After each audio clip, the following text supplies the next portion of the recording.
Hello everyone, welcome back.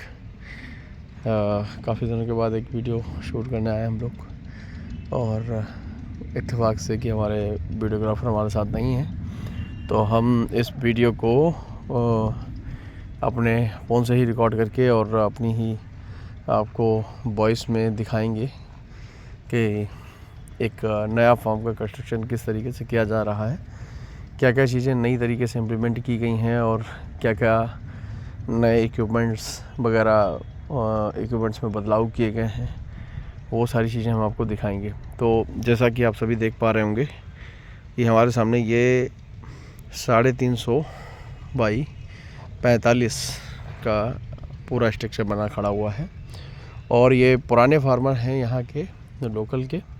तो अभी हम उनका इंट्रो नहीं कराएंगे क्योंकि फार्म कंप्लीट पूरी तरीके से नहीं हुआ है। इन बिटवीन हमारा एक विज़िट हुआ यहाँ पे, तो मैंने कहा लाओ फार्म का वीडियो बना के डाल देता हूँ, और इसका कंप्लीशन के बाद में वीडियो दूसरा डालूँगा। तो ये यहाँ के पुराने फार्मर हैं, जैसा कि आप पीछे की साइड देख सकते हैं। यहाँ पे इनके पुराने ओपन फार्म्स बने हुए हैं, और इसके साथ साथ इन्होंने अपना एक प्लान किया है कि हम 350 बाई 45 का एक ये ईसी फार्म बनाएंगे। तो बहुत खूबसूरत तरीके से इसको बनाया गया है, आगे जैसा कि आप देख सकते हैं। और मैं आपको कुछ चीज़ें दिखा देता हूँ अभी के लिए, और बाद में हम इसका डिटेल्ड वीडियो बनाएंगे। सामने की तरफ देख सकते हैं आप, इसमें 9 पंखे लगाए गए हुए हैं, ठीक है। सॉरी, सामने की तरफ 8 पंखे ही आ सकते हैं, तो 8 लगाए गए हैं। तो एक पंखा ये साइड में लगाया गया है, जो कि दीवार से लगभग 10 फुट का गैप देके लगभग 12-13 फुट दूर लगाया गया है, ठीक है। उसके अलावा जो इसमें गेट्स देख रहे होंगे आप प्रॉपर्ली, हर एक 30 फुट पे अप्रॉक्सीमेट 30 से 25 फुट पे एक एक गेट लगा हुआ है। ये सामने की तरफ जो खुले हुए हैं वो गेट हैं। बहुत अच्छे तरीके से सारी चीज़ें सेटल्ड हैं यहाँ पे। और यहाँ पे अगर आप देखोगे तो कुछ पाइप लगे हुए हैं, कुछ पाइप लगे हुए हैं, और पाइप लगाने के बाद में इनका क्या वजह है इनका पाइप लगाने की, वो मैं आपको दिखाना अभी बताऊंगा। और उसके अलावा ये देख पाओगे अगर आप, तो ये एक होल है यहाँ पे। ये हमने 18 इंची फ़ैन के लिए छोड़ा हुआ है। ये मिनिमम वेंटिलेशन के टाइम पे इसको हम यूज करेंगे। जब हमारा चिक्स जो है छोटा होगा तब हम उसको यूज करेंगे। ये देखिए आप, ये 2 साइड में हमने होल छोड़ा हुआ है बड़ा सा। इसमें हम 18 इंची फ़ैन डाल देंगे छोटा सा, और ये मिनिमम वेंटिलेशन के लिए यूज़ होगा, राइट। उसके अलावा आप ये फ़ैन देखते हैं, ये 3 ब्लेड फ़ैन है, और इसमें जैसा कि हम लास्ट टाइम भी इसका डिस्कशन लास्ट वीडियोस में कर चुके हैं, जो भी खूबी हैं, जो भी विशेषताएं हैं, वो हम आपको ऑलरेडी बता चुके हैं। तो अब हम प्रेफर कर रहे हैं कि हर जगह ये वाले फ़ैन लगाए जाएँ, ठीक है। उसके अलावा ये साइड पूरी अंडर कंस्ट्रक्शन है।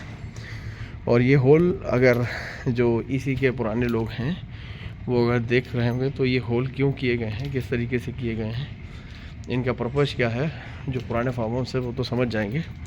नए फार्मर्स के लिए मैं बता देता हूँ कि जब भी फुल्ली क्लोज फार्म होता है, ठीक है, और उसमें हम जब इस तरीके से होल करते हैं तो उसमें रीज़न ये होता है कि जब ठंड का मौसम है, मान लेते हैं अभी के लिए ठंड का मौसम चल रहा है, और मैंने भी अपने फार्म पे इसको पहले जो पुराना आईबी से बना हुआ फार्म है, मैंने जैसा कि वीडियोस में दिखाया हुआ है, उसमें इस फार्म को मैंने कटवा के ये सारे होल डलवाए थे। फिर मैंने इनको अपने रिजवान भाई को मैंने रोका हुआ था। मैंने कहा कि थोड़ा सा वेट कर लो, और मैं उसके बाद में आपको बताऊंगा कि इसमें कर्टन्स लगवाने हैं या होल करने हैं या इनलेट विंडो लगवानी है। तो मैंने पाइप के थ्रू अपना एक्सपेरिमेंट किया, जो एक सक्सेसफुल एक्सपेरिमेंट रहा हमारा, और चीप एंड बेस्ट रहा। इतने में कम से कम इनलेट विंडो अगर हम इतने बड़े फार्म में डालते तो कुछ नहीं तो अप्रॉक्सीमेट 2 लाख रुपए का इनलेट विंडो का खर्च आता। बट अगर आप ध्यान से देखोगे इन होल्स को, ठीक है, ये 9 इंची का पाइप है, ठीक है। बाहर से मैं दिखा देता हूँ आपको। बाहर से दिखाऊंगा आपको, क्लियर पिक्चर मिलेगी। तो 9 इंची का होल है ये, ठीक है, 9 इंची पाइप है ये, ठीक है। और यहाँ पे हम इनके कैप लगा के इनको बंद कर देंगे, ठीक है। जहाँ जहाँ से ज़रूरत होगी उनको कैप हटा के निकाल देंगे। ये एक स्लोप में लगे हुए हैं। इनका जो अगर थोड़ा दूर से देखोगे तो हल्के से बेंड है नीचे की तरफ ये, और वो अंदर जो है ऊपर की तरफ ये थोड़ा सा ऐसे उठ के आया हुआ है, देखिए। तो हवा का डायरेक्शन आप समझ पा रहे होगे कि ऊपर की तरफ फ्लो करेगा, ठीक है। और उसके अलावा ये एक नया काम है जो हमने एक्सपेरिमेंट के थ्रू किया है। और मैंने एक यहाँ पे एक साइट है हमारी उन्नाव में, वहाँ पे पहले तो मैंने अपने ही एंड पे एक्सपेरिमेंट किया इसका, फिर उसके बाद में मैंने अपने दोस्तों को या जो जानने वाले हैं या जो फार्मर्स हमारे मतलब टच में हैं उनको सबको मैंने बोला ये होल्स ज़रूर करवाएं आप लोग, क्योंकि इन होल्स के थ्रू, हाँ, मैं डिस्कशन कर रहा था कि क्या क्या रीज़न है इनके कराने का। तो क्या होता है ब्रदर्स कि ये बड़े फ़ैन है, ठीक है। ये जब भी चलते हैं तो हवा का फ्लो बहुत तेज़ होता है। तो उस दौरान क्या होता है कि जैसे मान लो ये फुल्ली क्लोज फॉर्म है, राइट। तो हमारा इसमें क्या होगा कि जितनी भी हवा है तो बैक साइड से खींचेगी, इस साइड से खींचेगी, राइट। इस साइड से मतलब कूलिंग पैड के अलावा और कोई हमारे पास ऑप्शन नहीं है, क्योंकि कूलिंग पैड से ही खींच के आएगी। तो जो हवा खींच के आएगी तो पूरी फ्रंट से खींच के आएगी, और फ्रंट से ठंडी हवा आएगी, और ठंडी हवा फ्रंट से होते हुए यहाँ पे, मतलब मान लो ये एरिया है हमारे चिक्स का जहाँ पे पड़ा हुआ है, तो उसमें अक्सर ये चीज़ मिलती है देखने को कि जो आगे का जो बच्चा है तो वो हमेशा ठंड में रहता है, ठीक है। उसको ठंड मतलब सीधे सीधे हवा उसी को लगती है, उसी पे मतलब लग के जो है और टकरा के फिर पीछे जाती है। और अगर वेंटिलेशन कम है तो क्या होता है कि थोड़ी सी हवा आगे की पीछे गई और पीछे जाके वो रुक गई, ठीक है। तो उसकी वजह से क्या होता है कि फ्रेश हवा पीछे की तरफ नहीं होती है, फ्रेश हवा आगे की तरफ होती है। लेकिन उसके साथ साथ एक प्रॉब्लम ये है कि जो ठंडी हवा है वो आगे की तरफ होती है। हम इन होल्स के थ्रू क्या करते हैं कि हम हर एक मतलब पार्टीशन के अंदर, मतलब हर एक कैंची के साथ में या हर एक पोर्शन में हम एक हवा का फ्लो बनाते हैं। यहाँ से वो हवा यहाँ से सक करती है, ठीक है। और सक करने के बाद में वो फार्म के अंदर एंटर होती है। वो हर एक कॉर्नर पे आप अगर देख पाओगे तो हमें ठंडी हवा मिलेगी। तो हमारा ये पर्पज़ होता है कि आगे से जितनी कम हवा हो सके उतनी कम खींचे, क्योंकि मोस्टली इसी फार्म्स में एक जो प्रॉब्लम है कि पीछे की तरफ हमेशा गर्म होता है और आगे की तरफ हमेशा ठंडा होता है। तो इस चीज़ को बैलेंस करने के लिए हमने ये मतलब एक्सपेरिमेंट किया था कि अगर पीछे की तरफ हम इन पाइप्स को डाल देंगे, हर मतलब कैंची में पाइप्स को डाल देंगे, और जहाँ जहाँ ज़रूरत होगी, जहाँ पे ज़रूरत होगी हम पाइप्स को ओपन करके वहाँ से हवा का फ्लो बनाएंगे। तो क्या होगा, जो हवा मिनिमम है वो आगे से खींचेगी, और मैक्सिमम हवा जो है पीछे की, तो मतलब पीछे की खींच के और अमोनिया के साथ मिक्स होकर वो बाहर निकल जाएगी। पर्पज़ यही है एक्चुअली। ये दूसरी बात है, ये ऑल्टरनेट है हमारा इनलेट विंडो का, ठीक है। इनलेट विंडो का ये ऑल्टरनेटिव है।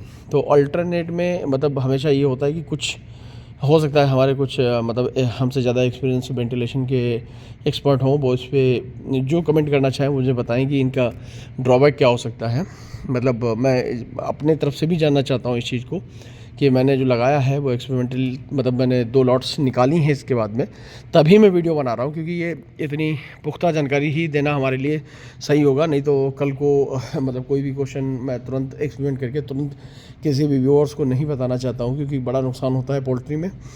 तो मैंने खुद पे एक्सपेरिमेंट किया। इस फार्म को मैंने कुछ नहीं तो 1-1.5 महीना होल्ड रखा, कि मैंने बोला कि मैंने क्या वॉल्स पैक करने से पहले मैं एक एक्सपेरिमेंट कर रहा हूँ, उसको हो जाने दो, उसके बाद ही हम इस पर काम करेंगे। तो इसके बाद में मैंने इसको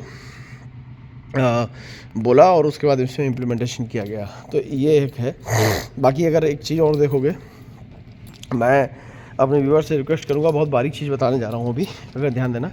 ये डब्बा देख रहे हो, इस डब्बा का जो खोलने का, अगर इस डब्बे को हमें अलग करना है पाइप से तो सिंपली से ही ये लॉक हटा दीजिए और ये डब्बा अपने आप अलग हो जाएगा, राइट।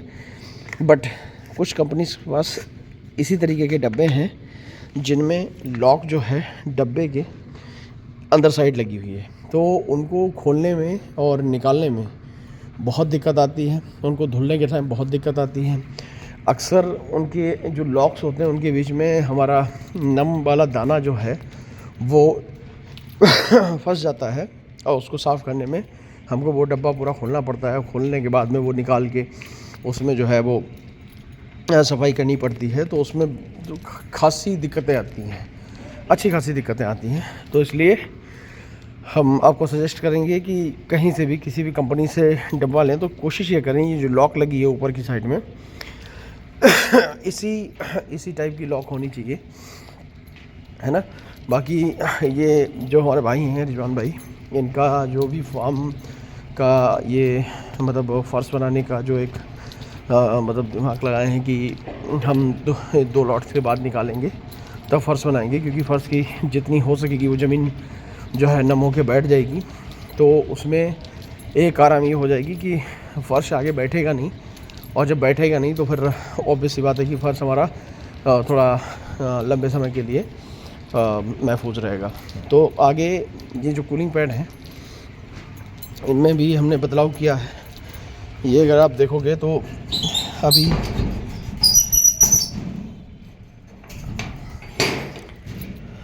देखोगे आप तो ये ब्लैक कोटेड हमने इस बार लगवाए हैं, है ना। तो बहुत अच्छा कूलिंग पैड है, ठीक है। इस पर ज़्यादातर धूल वगैरह नहीं रुकेगी आप सब जानते ही हैं, ठीक है। और बैक साइड से जो है वो बोरिंग वगैरह हो रही है, तो इसलिए मैं आपको नहीं दिखा सकता, उधर आवाज़ ज़्यादा रहेगी तो हमारी आवाज़ दब जाएगी। और दूसरा ये देखिए आप, ये कितने पाइप से लगे हुए हैं, हर एक खाने में पाइप लगा हुआ है, और इनको स्टील के ढक्कन के थ्रू हम बंद कर देंगे। फिर जहाँ पे ज़रूरत है वहाँ पे वेंटिलेशन के लिए हम इसको ओपन कर देंगे, राइट। और इसके अलावा अभी काम जो है अंडर कंस्ट्रक्शन है, ठीक है। और मैं दिखाता हूँ एक मतलब अक्सर लोग धोखा खाते हैं चीज़ों में, मतलब एक्चुअली कई जगह से आप मतलब जो भी सामान लेने जाते हो तो आप हमेशा ध्यान रखिए कि आप किसी भी नॉलेजफुल बंदे को अपने साथ लेके जाएं, क्योंकि मार्केट में बहुत झोल चल रहा है अभी। मैं आपको बहुत सिंपल सा एग्जांपल देता हूँ। आप इसकी चादर देखें, ये जो है ये कूलिंग पैड की चादर है, ठीक है। ये कूलिंग पैड के फ्रेम की चादर है, इसकी मोटाई देखिए, ठीक है। अक्सर क्या होता है, लोग क्या कर रहे हैं अभी, अब ये कूलिंग पैड जो है मतलब, और इसकी चादर देखिए, ये हमारे हॉपर की चादर है, ठीक है। मैं आपको बताता हूँ बहुत बारीक बात, ये इसमें चादर देखिए, ठीक है। ये फ्रेम की मोटाई देखिए, ठीक है। ये जो चादर है, ठीक है, अगर देख पाओ, पता नहीं वीडियो में क्लियर आ पा रहा कि नहीं, तो इस चादर में और जो मार्केट में मिल रही है चादर जो लोग लगवा रहे हैं, फिर ये होता है कि कूलिंग पैड हमारा वहाँ से सस्ता पड़ रहा है, यहाँ से सस्ता कहीं नहीं पड़ रहा। इस गत्ते का रेट लगभग सब जगह सेम होता है। ये भी थोड़ा सा मतलब इसमें थोड़ा सा वेरिएशन होता है, लेकिन मेन जो इसकी क्वालिटी में वेरिएशन होता है वो इस फ्रेम के अंदर होता है। तो ये लोग बक्से की चादर में, हल्की वाली चादर में, तो ये फ्रेम बनवा देते हैं, और बाद में वो जहाँ तहाँ से बेंड होता है। हमारे कुछ दोस्तों ने लगवाया था जो अभी चेंज कराने को बोल रहे हैं, तो उसका मतलब बाद में नुकसान होता है। शुरुआत में तो नहीं पता चलता है, लेकिन बाद में भारी नुकसान उठाना पड़ता है उनको, बार बार चेंज कराना पड़ता है इस चीज़ को। तो अगर आप देखोगे तो हमने इसी टाइप में कूलिंग पैड लगाए हुए हैं। और ये बैक साइड देखिए आप, देखिए बैक साइड में भी पूरी कंप्लीट नहीं है, और बैक साइड के बाद में ये पूरा सी टाइप में ये कंप्लीट होगा। और हमारा कंट्रोल पैनल हम यहाँ रखेंगे, उस वाली वॉल के पास में, ये एंट्री है, और इस वाली वॉल के पास में हम कंट्रोल पैनल रखेंगे अपना, और ये फीडिंग रूम है इनका, ठीक है। तो अभी यही है। बाकी हमने प्लान किया है कि 8 mm का हम इंसुलेशन शीट लगवाएंगे, और बाकी आगे जो भी जब ये फुली फर्निश्ड हो जाएगा तो हम इसमें आपको एक बार और रूबरू कराएंगे हर एक चीज़ के हर एक पॉइंट से। बाकी आप सारी चीज़ें देख लेते हैं। हमने ये निपल लाइन को हमेशा प्रेफर्ड किया है कि हम ग्रो मैग का ही निपल लगाते हैं हर जगह, क्योंकि ये हमारा यूज किया हुआ निपल है, जो कि एक अच्छा काम करने वाला निपल है। मैं किसी ब्रांड की यहाँ पे प्रमोशन या तारीफ़ नहीं कर रहा हूँ, इट्स जस्ट कि हमने इसको यूज किया है और मैं इसको जानता हूँ, मैंने हमेशा इसको यूज़ किया हुआ है। तो इसके बारे में मैं जानता हूँ, इसलिए मैं सजेस्ट करता हूँ हमेशा। बाकी आप सब देख रहे हो काम अंडर कंस्ट्रक्शन है। आने वाले समय में आपको और चीज़ें मैं दिखाता रहूँगा। और एक साइड हमारी अभी नाव पे चल रही है, वहाँ ले चल के आपको भी दिखाएंगे हम आपको कि किस तरीके की साइट है, कैसा काम हो रहा है। बिल्कुल सिमिलर पैटर्न पे वहाँ भी काम हो रहा होगा। और ऑलमोस्ट हमारी जो भी साइटें चल रही हैं, हम सबका वीडियो नहीं बना सकते, बट कभी कभी बीच बीच में आपको ला के बताते रहेंगे। कि बस एक चीज़ का ध्यान रखिएगा, कोई भी सामान लेने से पहले क्वालिटी के बारे में आपको जानकारी होनी चाहिए। जितना ठोक बजा के सामान लेंगे उतना चीप एंड बेस्ट पड़ेगा, आपको सस्ता भी पड़ेगा और अच्छी क्वालिटी का सामान भी मिल जाएगा। तो पहले अपने आप को एजुकेट करें, फिर सामान की तरफ बढ़ें, तवज्जो दें। और सामान लेने से पहले कई बार अपना जो नज़दीकी लोग हैं जो इसी फार्म चला रहे हैं, जो आपको जानकारी दे सकते हैं, आप प्लीज़ उनके पास ज़रूर जाएं। क्योंकि एक फार्मर किसी भी, मैं नहीं जानता मतलब किस तरीके के मतलब मार्केट में लोग हैं, लेकिन मैं ये जानता हूँ कि अगर आप किसी भी फार्मर के पास जाएंगे और सजेशन मांगेंगे तो हमें लगता है कि मोस्टली सब फार्मर्स एक दूसरे को सही सजेशन देते हैं। जैसा कि मुझे एजुकेट किया गया था, मेरे भी कई करीबी लोग हैं और उन्होंने मेरे को एजुकेट किया, तो मैं यहाँ तक पहुँच पाया हूँ। और होपफुली अगर आप अपने नियर बाई एरिया में किसी से संपर्क करेंगे, बात करेंगे, तो शायद आपका मतलब आपको सही सजेशन और सही सोल्यूशन मिल पाएगा चीज़ों का। बाकी आप ख़ुद लोग इतने समझदार हैं कि अगर आप चाहें तो मतलब सही चीज़ों का सही जगह पे जाके चीज़ों से मतलब रूबरू हो सकते हैं और सामान ले सकते हैं। तो मैंने एक रैंडम वीडियो शूट किया है ये। बाकी आगे आपके लिए मैं एक प्रोफेशनल वीडियो बना के लाऊंगा और लाने के बाद में मैं आपको सारी चीज़ें कवर अप करूँगा, A to Z जो इसमें भी नहीं हुई हैं वो सारी चीज़ें कवर अप करेंगे हम लोग जल्दी। ये फार्म का डेट है, ये 3 से 4 दिन में या 5 से 6 दिन में ये कंप्लीट होके ये रनिंग मोड में आ जाएगा। फिर हम इसको कम्प्लीटली शूट करेंगे। जब तक के लिए हम चलते हैं, ख्याल रखिए अपने लोग और सही जगह पे सही तरीके से सही सजेशन के थ्रू अपना इन्वेस्टमेंट करिए, क्योंकि इन्वेस्टमेंट इसमें बहुत ज़्यादा है। और खुश रहिए, आबाद रहिए। धन्यवाद।